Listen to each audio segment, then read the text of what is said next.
హరే కృష్ణ అండి. ఈరోజు మన నరసాపురం కిచెన్లో అరటికాయ కోఫ్తా కర్రీ ట్రై చేస్తున్నాం. దాన్ని మీరు కూడా ప్రయత్నించండి. దీనికి ముందు అరటికాయలని 2 ముక్కల కింద కట్ చేసుకొని కుక్కర్లో 2 విజిల్స్ వేయించుకోవాలి. దానికి కొంచెం పసుపును ఉప్పు కూడా వేయాలండి, ఎందుకంటే అరటికాయలు నలుపు రంగు వచ్చేస్తాయి కాబట్టి. దానికి విజిల్స్ వేయించుకునే లోపు ఇందులో మనం మిరియాలును సోంపు తీసుకొని వాటిని కొంచెం కచ్చాపిచ్చగా కొట్టుకోవాలండి. మరీ మెత్తగా ఏమి నూరాలని లేదు. దీనివల్ల గ్రేవీ మంచి టేస్ట్ని ఇస్తుంది.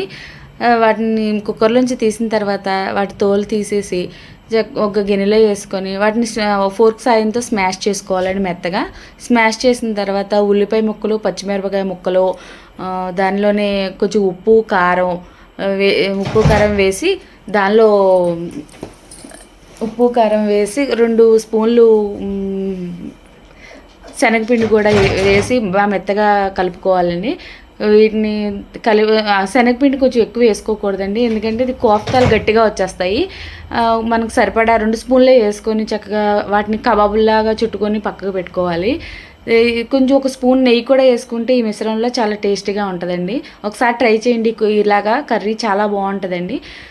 ఎప్పుడూలాగే కాకుండా కొంచెం వెరైటీగా ట్రై చేస్తే బాగుంటుంది కదా. దీనికి బాండీ పెట్టుకొని కబాబుల్లా ఒత్తుకొని పక్కకు పెట్టుకోవాలండి.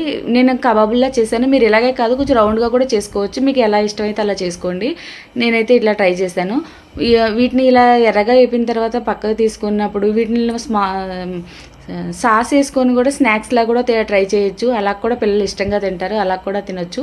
మళ్ళీ మూకుడు పెట్టుకొని కొంచెం ఆయిల్ వేసుకొని ఉల్లిపాయ, పచ్చిమిరపకాయ ముక్కలు, టమాటా ప్యూరీ వేసి బాగా మెత్తగా అయిన పేస్ట్లా చేసుకున్న మిశ్రమంలో కొంచెం 2 స్పూన్లు పెరుగు కూడా వేసుకున్నామంటే గ్రేవీ చాలా టేస్ట్గా ఉంటుందండి. దానిలో పసుపు, కొంచెం కారం, సాల్ట్ కొంచెం తక్కువ వేయాలండి, ఎందుకంటే మనం కబాబులు వేసాం కాబట్టి ఎక్కువ వేయకూడదు. మనం ముందుగా దంచిపెట్టుకున్న మసాలా మిశ్రమాన్ని కూడా దానిలో వేసి ఈ కబాబులు వేసుకొని ఎక్కువసేపు ఉడకబెట్టకూడదండి, ఎందుకంటే జ్యూసీలా అయిపోతాయి. కొంచెం ఒక పొంగు రాగానే తీసేసి కొత్తిమీర చల్లుకొని తీసేసుకోవడమే. ఈ కర్రీ ఎలా ఉందో మీరు నాకు లైక్ చేయండి, షేర్ చేయండి, సబ్స్క్రైబ్ చేయండి. కర్రీ ట్రై చేయండి.